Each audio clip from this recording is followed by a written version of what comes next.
The following is a video presentation of a morning worship service at Orrville Baptist Church.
And I woke up this morning going, so of course, that's usually how it works. I'm going to be pretty quick on the announcements.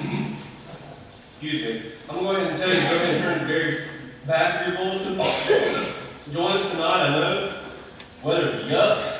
It's gross. I know that it impacts our numbers on Sunday, Sunday morning even. Come tonight. I think you'll have a good time tonight. I don't say it's anything too different, but interesting. Something that I have had on my heart for, not incredibly serious, but with Halloween approaching the 31st, nothing wrong with the world taking a celebration, but you do realize this was originally a Christian thing. And we have some Christian roots at this time of the year. And I think it's time we celebrate Reformation Day. And when the 31st comes around in October, I don't go around saying Happy Halloween, Happy Halloween, Happy Halloween. On October 31st, I say Happy Reformation Day. We have this long line. It's 500 years now in which we celebrate the Reformation. And I want you to understand that without these men being directed into what God wanted them to do in the world, church life would not be the same today if it were not for the Reformation. Tonight we're not going to take a big celebration of Reformation Day, but we're going to go through some old texts that I think are so incredibly important. Of course, first and foremost, the Scriptures, and then secondly, some of the men who boldly, and I mean boldly, preached the gospel of Christ, sometimes even in the face of death, and took a stand when many would not. And because of that stand, again, we're here, proudly preaching the good news of Jesus Christ. And so tonight we'll have a sort of a look back, a sort of celebration of sorts of the Reformation. And on the 31st, you'll see me saying that to people, Happy Reformation. They say, do what? Great. By the way, on the 31st, everyone's saying Happy Halloween. If you're the person walking around saying, oh, Happy Reformation Day, guess what? You're going to get into a gospel conversation. The first thing they're going to say is, do what now? And you're going to have an immediate, oh, let me tell you about this. I'm telling you, it works. October 31st, Tuesday, and everyone else is walking around saying things about pumpkins and goblins and whatever spirits, you say Happy Reformation Day. They will ask you, what is it you're talking about? And you've got a perfect segue into talking about not only church history, but most importantly, the gospel of Christ. So think about it. Just consider this on Tuesday. It's a wonderful thing for us to be thinking about, and we'll have a good time tonight. I also want to invite you on Wednesday. We just started whatever you want to call it, a study, a series on the Sermon on the Mount. Got off to a really, really good start this past Wednesday. We are doing every single line from Matthew 5, 6, and 7. Talking about the greatest sermon that has ever been preached and ever will be preached from the lips of Christ. And so we're going line by line through the Sermon on the Mount. I would invite you to come. Very special time we have on Wednesday nights. Like I said, got off to a great start. And you're going to see some things at the heart of Jesus' message that's really, really important, what we're talking about as a church right now in Acts, being discipleship. So I would encourage you and invite you to join us. You'll see on the back of your bulletin Saturday, November 4th, that's this Saturday, a trip to Justice Apple Orchard. I mentioned last Sunday, today is the last day. If the name on the sign-up sheet in the vestibule, if it's not on there by the end of today, we can't hold a spot. So today is really the very last day. You can sign up for that. And of course, on Tuesday, starting at 5:30, we will do a trunk or treat in the parking lot. I shared with the group on Wednesday. I don't have any up front with me. We have these, you can call them tracks, whatever you want to, called the story. Really, really helpful. Goes through the creation process all the way to redemption. So it's telling the full story of God, God's dealings with humanity. Genesis to Revelation walks through the entire story of the gospel. And I'm excited about Tuesday being able to hand those out. And the thing that drives me crazy, I'm not I think I should before, I'm not against tracts or sending pamphlets. But what I am against is giving one out and saying, here's my job. No, we don't need to be people who just leave it as a tip and then leave. We need to be people who hand it and then walk people through it. And so Tuesday, we'll take the time to walk people through that story of the gospel of Christ. They may come to get a couple handfuls of candy, but they're not going to leave without someone telling them the good news. And so if you'd like to give any last-minute candy to that, we'll surely take it. I would encourage you to join us. All you truly need is a car, a ball, and some candy, and yourself. We'll just park in a straight line, all the trunks facing the street, and people come through, hand them the story, talk to them about the story of Christ. I'll have some more information about our church that you can hand out. And I'm not talking a bit more about this later on in the sermon, but I'll say it for the sermon. Let's do that. I might have some tips and some things you can say to people. We'll say that for the sermon. But look forward to that. It starts at 5:30. We're not having a set ending time. It starts getting a bit too dark. We're just going to cut it off. We don't want anybody being unsafe, having to drive home in complete darkness. So maybe an hour and a half or two at the very most, and we'll call it a night. And then lastly, our church pantry has gotten pretty low. If you would consider donating to that, we greatly appreciate it. There's a little list in the pantry if you ever want to go there and look. And I try to give help from the pulpit quite a bit. But Vienna sausages are like the #1 hot seller that everybody wants. Vienna sausages are always a good idea. Anything with a pop top are really, really helpful. SpaghettiOs, that kind of thing. But I mean, truly anything that you give, fruit cups are also, by the way, really, really helpful. Anything that you give, people are extremely appreciative. And so consider next time you go to the grocery store, if you want to pick up a couple additional items to give to the food pantry, you can drop them off right in the vestibule. And we will give those out, and people have been incredibly thankful. We've seen some fruit from it already, no pun intended. We've seen some fruit from that already, some people we've been able to read through the gospel and talk, have good conversations with. And so I just invite you to take part in that wonderful ministry.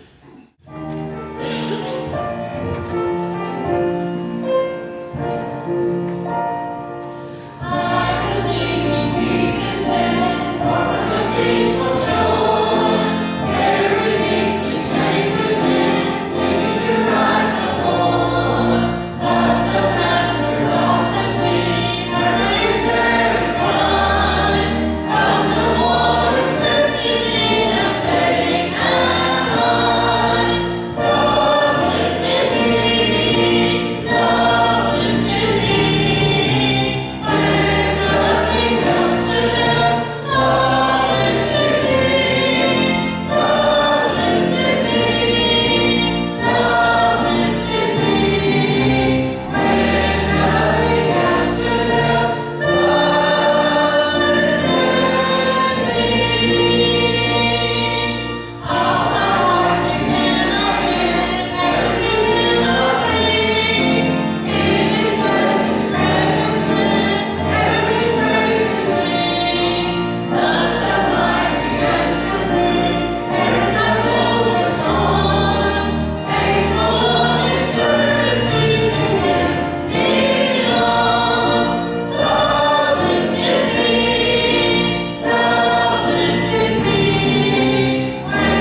do not hide, and I try not to speak vaguely, although I'm probably guilty of that at times. I like to be a transparent person. I want to be a transparent pastor.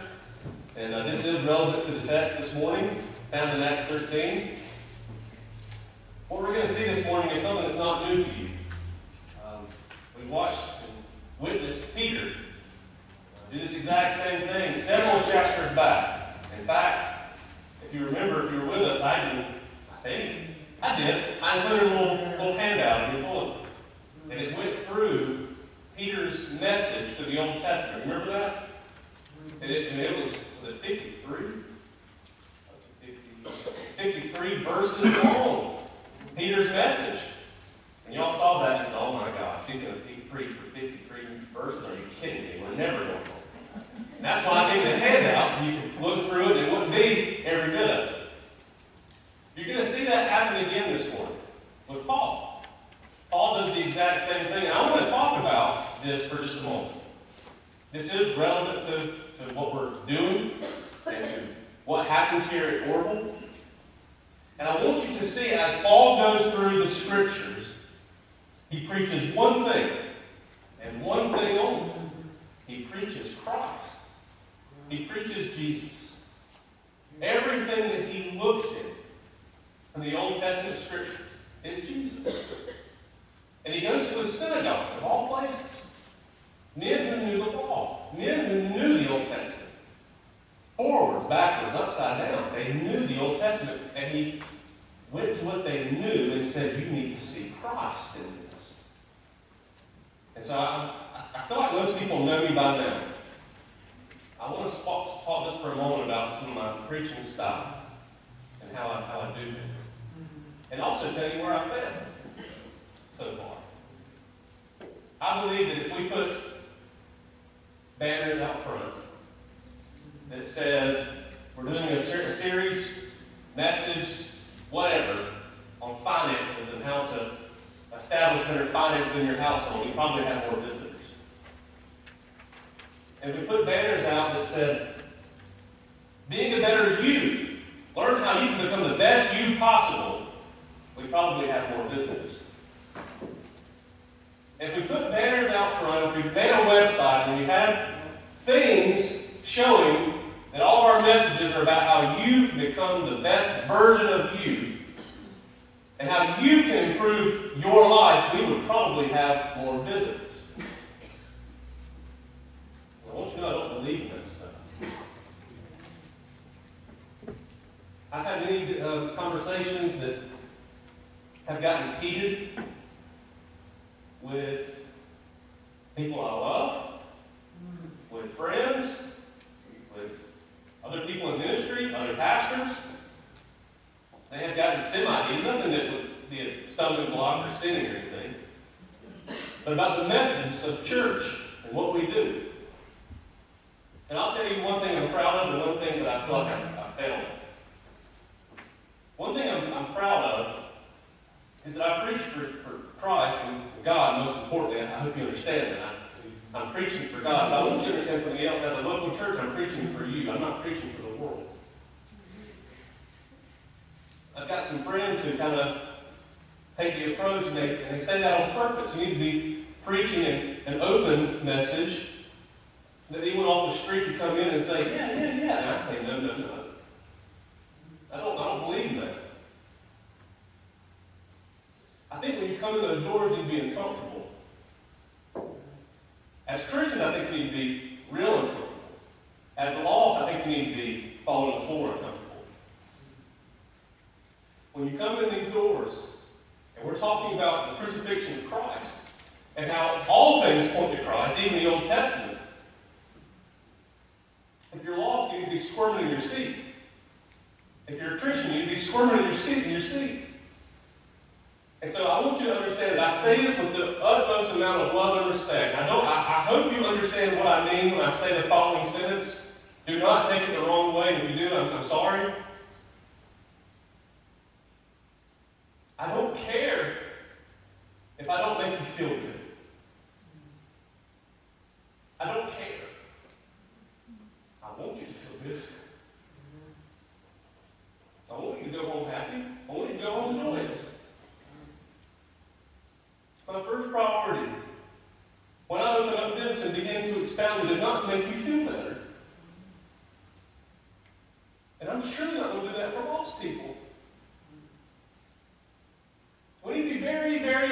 of who God is.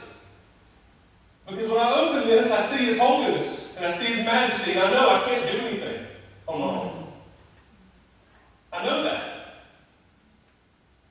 And I've read through what Paul is doing in the synagogue. And it makes me uncomfortable. It makes us all uncomfortable. Every bit of us. That part that I was saying that many people have disagreements with me, no one's here has expressed this, by the way. Let me say that. No one here has expressed about preaching wrong or anything. I don't get that idea at all. No one here has said anything to me about you not preaching wrong. No one.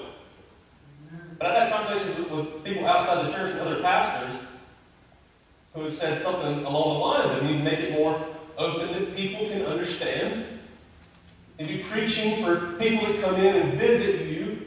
A seeker message is what they call it. Seeker friendly. And I want you to know I'm here for you. My job is not to make anyone feel better. My job is to help you grow. My job is not to make any kind of comfort in your life. I'm not here to improve your finances. I'm not here to make sure that your marriage works. I'm not. I'll do everything I can outside of these walls and outside of this worship service to do that. Trust me. If anyone were to come to me in my office and say, my marriage is about to fall apart, I promise you, I'll take all day with you. I'll take all week, all month. I will hurt with you. But when we're in these four walls, and when we're taking part of this thing called corporate worship, I don't care about any of it. I care about what does this say and how do I say it to you, and how do we grow together? How do we edify one another? That's the purpose of what we do in here this morning. I hope you understand where I'm coming from with this. I hope you understand that I do love you, and that I do care about you. And I hope you also understand why I don't preach those types of messages. Everything that I read in here should make us just turn in awe of who Christ is. From Genesis to Revelation, not Matthew to Revelation. From Genesis to Revelation, we should be exalting Christ when we read this. I've said many times, what you believe about this word, what you believe about it, will show you how you read it and vice versa. However you decide to read this word, it will tell you what you think about this word. For example, I've seen, if you have one of these, please, I'm not going off and saying you're evil and done something wrong. I've seen it posted a lot. It's kind of like a prayer hotline type post. I've seen it online a bit. I've seen it like you can buy it in stores. It says like, when you're sad, go to this verse. When you're feeling lonely, go here. When you're, have you seen? Has anybody ever seen what I'm talking about? Be careful with that. Be very, very careful with that. Because when you see this and you see it as a diagnosis for how to make you feel better, that's how you'll read this. And the only time you'll read it is when you want to feel good. If you look at this and you believe that it is a self-help book, guess how you'll read it and how you'll view it? A self-help book. But if you open this and you say that is the revelation of God, it is the Word of God, given that we may know Him and grow with Him, grow in reverence and grow in holiness. If you do it that way, that's how you'll read it. And every page will be less about you and more about Him. That's the second thing I want to say this morning. This book's not about us. There are ramifications for us found in this book. We learn a lot about ourselves in this book. But if you go through every psalm and where it says you, and you say, that's me, that's me, that's me, it's dangerous. This book is about the Son of God. If you go through every time Paul says, you, and you just insert yourself there. Like I've read on this before. If you take King David and you say, I'm just slaying my giants, one day that giant will come for you. And you'll say, it's your fault, God. Be careful with how you approach the Word of God. Because when it becomes our diagnosis for all the problems in our life, and it takes away from our glory, giving glory to God, when it takes away from our time when we go to God and say, look how faithful you are in your word. Anytime we read our scriptures, it takes away from us saying, oh my God, how have you done this? Look how perfect you are. Look how holy you are. When it takes away from that, we're reading our scriptures wrong. We need to be broken apart by this word. We need to be broken apart as people by this word. When you go home, read it and ask two questions. Where is God and what does He do? You do that instead of saying, how do I fit into every single little bit? But instead you're asking, where is God in this and what is He doing? Oh my, how your reading will be enhanced. Because from then on out, you'll be focused on asking the question, what is God doing? Not necessarily where do I find myself. What is God doing? And look at all of His attributes. Look how faithful He is. Look how holy He is. Look how forgiving He is. Look how much He hates sin. And you'll just grow and grow and grow in this deeper understanding of who He is. Take the time to do that. I want you to understand why it is I preach the way I do. Now, let me open it up to where I failed. I think there's criticism to be had. I've been here almost 10 months. 10 months next week. You guys have been so loving and kind and welcoming. I think that there's been open criticism not here. I've actually had somebody who I think a whole lot of. I've asked for their opinions. You need to be growing in your craft. If you think you've got preaching figured out, especially in 10 months, you're wrong. If you think you've got it out in 25 years, you're wrong. You're continually growing and, quote, getting better and asking God, what is it that you want? I think one of the areas I failed is giving a call to action. I've been so skeptical and afraid of turning this all about us, I don't do a whole lot of application at the end. I might encourage you and exhort you down here at the very end, but I don't do a whole lot of, now take this and do, that kind of call to action. I think I failed there. And this morning I want to do a little bit of that. I want to call you to be soldiers. The past 2 weeks have been incredibly humbling. I hope for you, as for me, I hope for all of us, looking at this realm of God called discipleship, and to see how incredibly serious it is. And so I'm going to be a man of my words here. If you get upset, you get upset. That's fine. I'm going to be a man of my words. And saying that I don't do a good job calling to action, raise your hand if this past week you intentionally went out and began the process of discipleship, or at least witnessed to someone.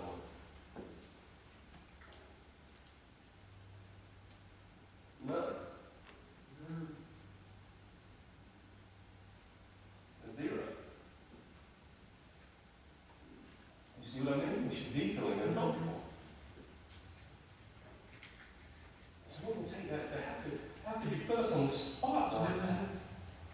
Because I want to make you understand and know the reality of church life and why we're here. We have got to be people being incredibly intentional in becoming a factory of disciple makers. Intentionally making the time to say, yes, God, I will do that for you today. I will live for you today. We are not to be comfortable people. We are to be incredibly uncomfortable people. And at the same time, in your discomfort, you can also know the pure peace and joy and love of Christ. Your discomfort should push you forward, not hinder you down. Many times we let that discomfort keep us in our own same spot. Let your discomfort push you out of it. knowing there is a great task at hand. When we want to reach the lost, don't get me wrong, because people will say, well, this is just about us, it's not about the lost. Trust me, we need to be people reaching the lost. Part of having trunk or treat is for that. Outside of this time, outside of this worship service, we do things to reach the lost. And here, my very first inclination is not just to preach to the lost people may be saved. I hope they are. First and foremost, I'm going to glorify God and edify the church. This is our time. I want visitors here every Sunday, and I do not want them to be feeling like there's worms all over them and spiders. They're just so squeamish.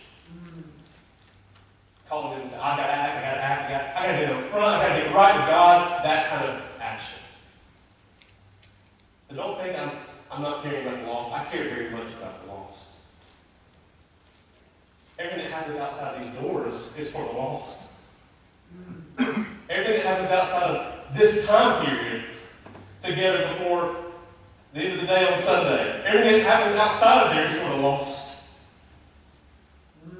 But during this time together, we have so little time together during this precious time for 1 hour together. We glorify God. I asked a question to one man who told me you need to really have a secret message to bring in more lost people so they can worship. And I said, wait, there's a problem with what you just said. You said so they can worship. They can't worship. They're lost. Lost people don't worship. Saved people worship. And so on Sunday mornings, guess what you're called to do? Worship. That's why I have such this great emphasis on Christ being exalted in the Scriptures. We're not here for entertainment. We're here for worship. Now that we've said all of that, turn me to Acts 13, starting in verse 14.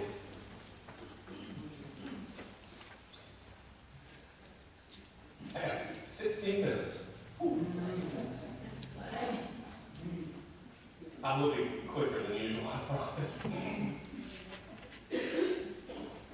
Somebody just said he lied. Acts 13, verse 14.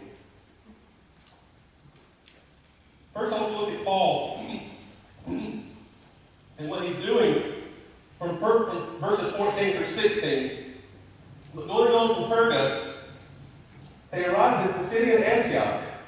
On the Sabbath day, they went into the synagogue and sat down. After reading of the law and the prophets, the synagogue officials sent to them, saying, Brethren, if you have any word of exhortation for the people, say it. Paul stood up and motioning with his hand said, Men of Israel, and you who fear God, listen. First and foremost, Paul is taking the opportunity to bring us up to speed. Is remember John Markey left. We'll get to that later. He left and went back to Jerusalem. This is the first missionary journey that Paul and Barnabas are going on. John Mark left. Later on, if we go through Acts, you'll find out how Paul viewed this action. He viewed it as a desertion. He viewed it as John Mark leaving them stranded. It hurt and cut him deeply. Him and Barnabas go to the synagogue. He goes to the people that he knows. What is the synagogue filled with? What is it filled with? Worship. There's worship going on. What kind of people?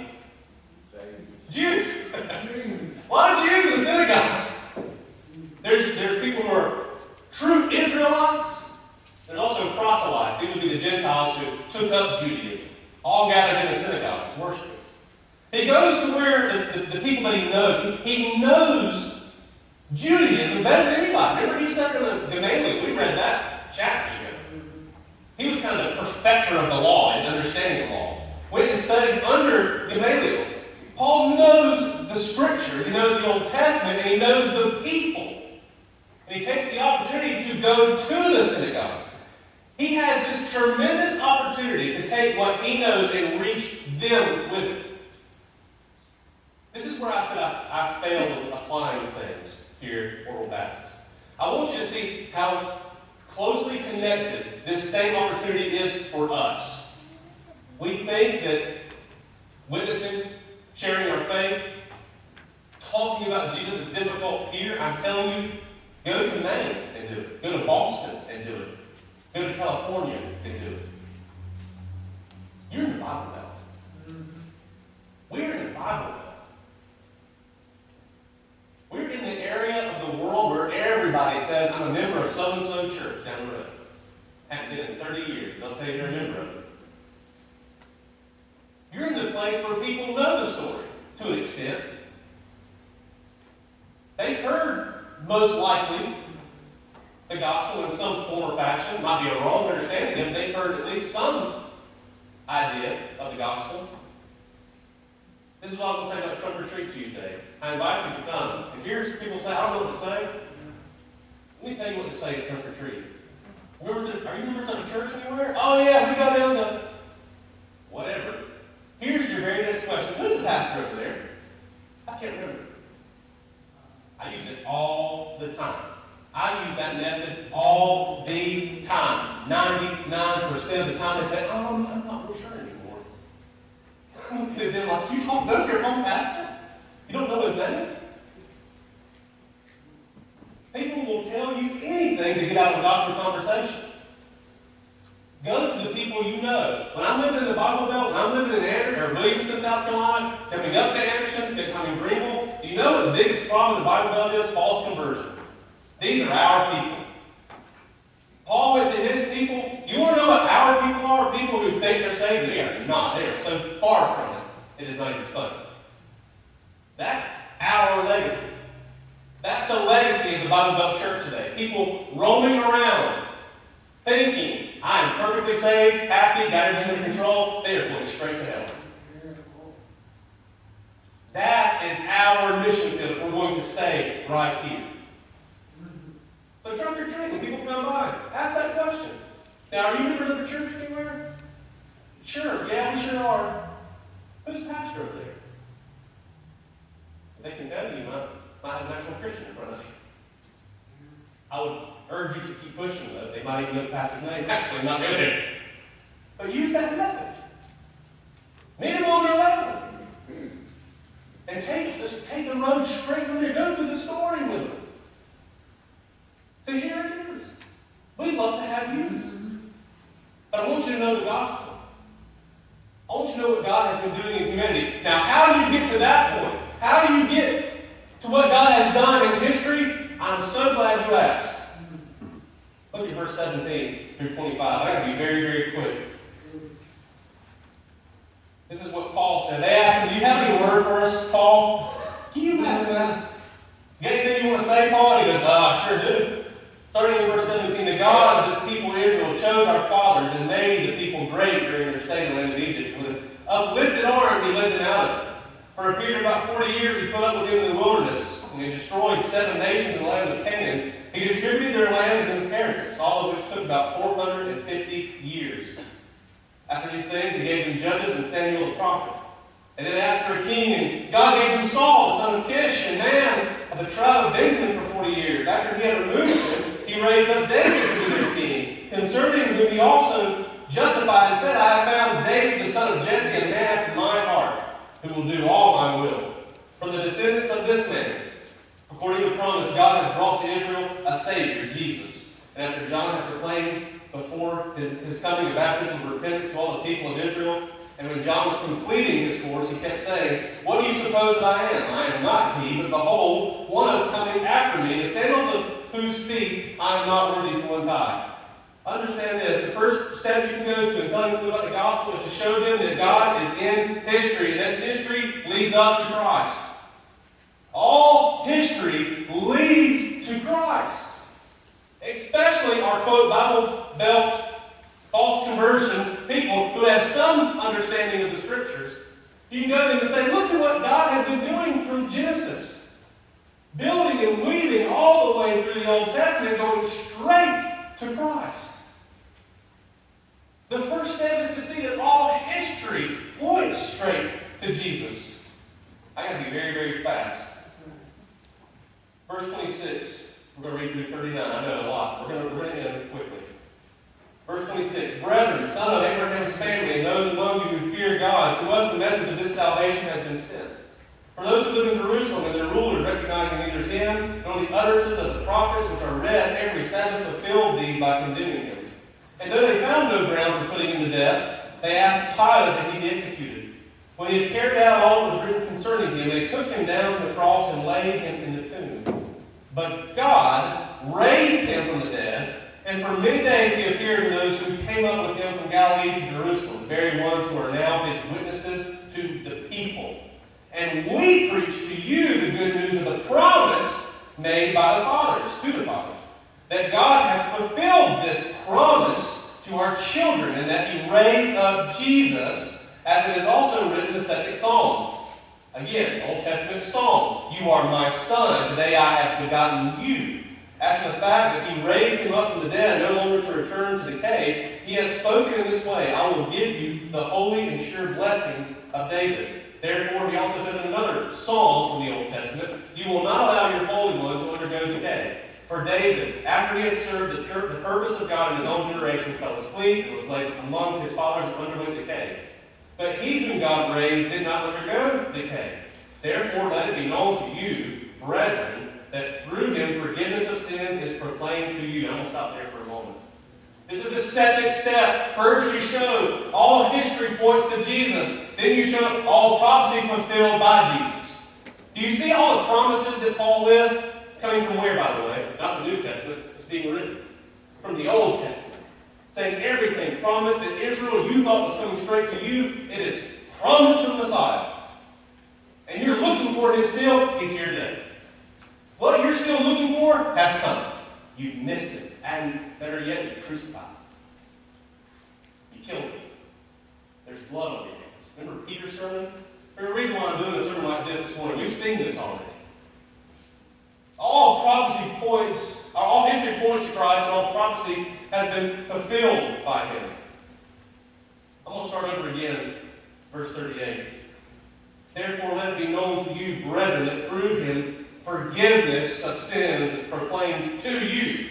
And through him everyone who believes is free from all things, from which you cannot be free through the law of Moses. Therefore, take heed, so that the things spoken of in the prophets may not come upon you. Here's the warning from the Old Testament. Behold, you scoffers, and marvel and perish, for I am accomplishing a work in your days, a work which you will never believe, though someone should describe it to you.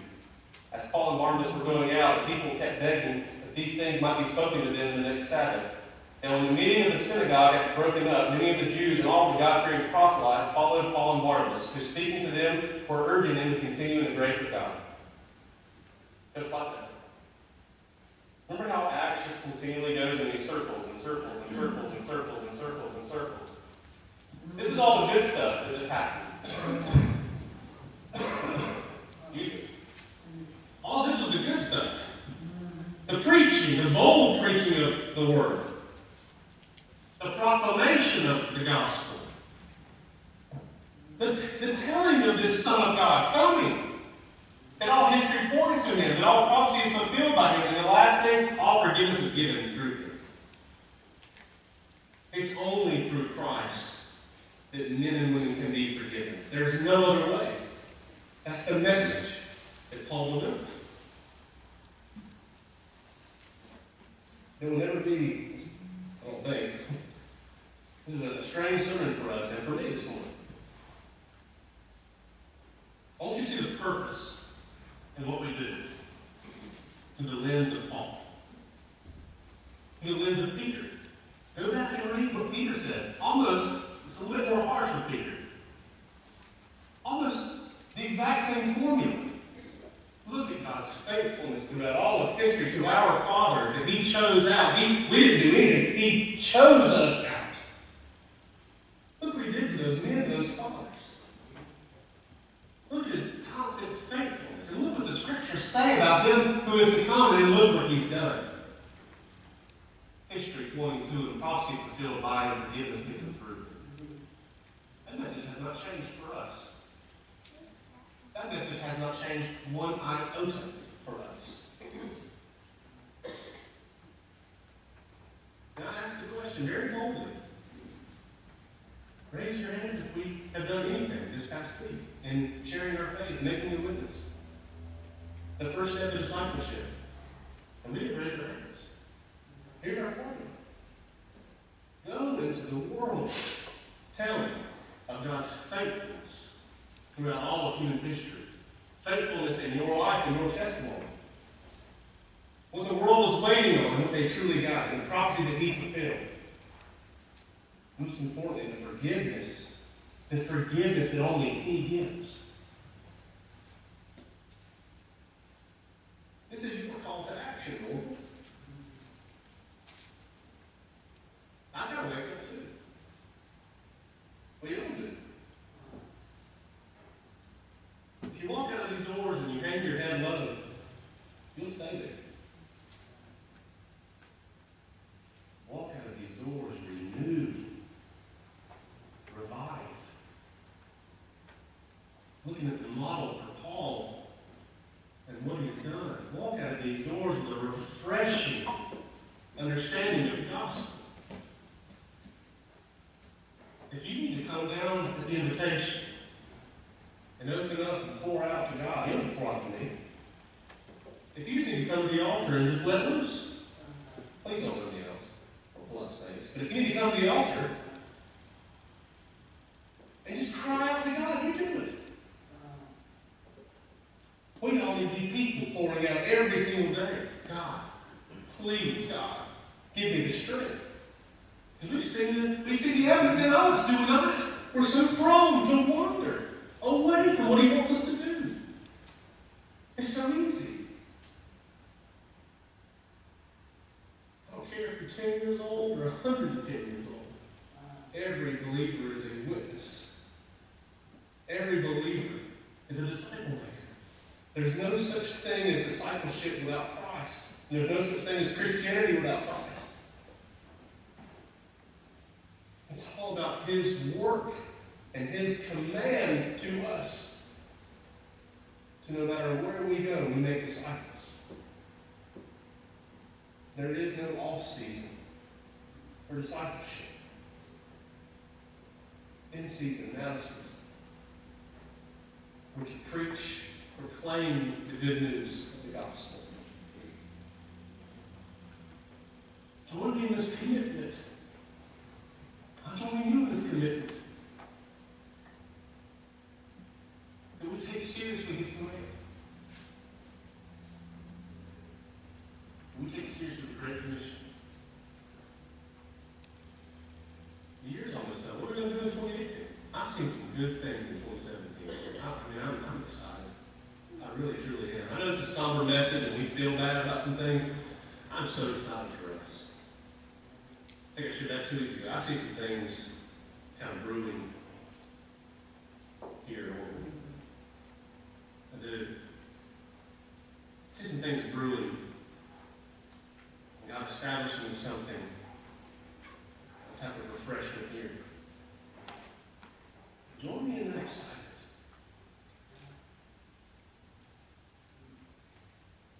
When we leave this morning and we go out, again, I encourage you, because I'm taking this criticism on my, I take responsibility for this too. I have not done a very good job of calling you to action. I'm calling you to action. You're in the army. We just sang, was it last week, Over Christian Soldiers? I saw, listen to this. I saw on the news a church, not Baptist, not Southern Baptist. I won't say what they were. The quote leader of that church banned all word Christian soldiers because he deemed that people might find it offensive, and visitors might find it offensive to sing that out loud. Welcome to 2017. So you ask the question, why do I not create an environment here for the lost? That reason right there. This is about God's glorification, what we're doing to worship Him.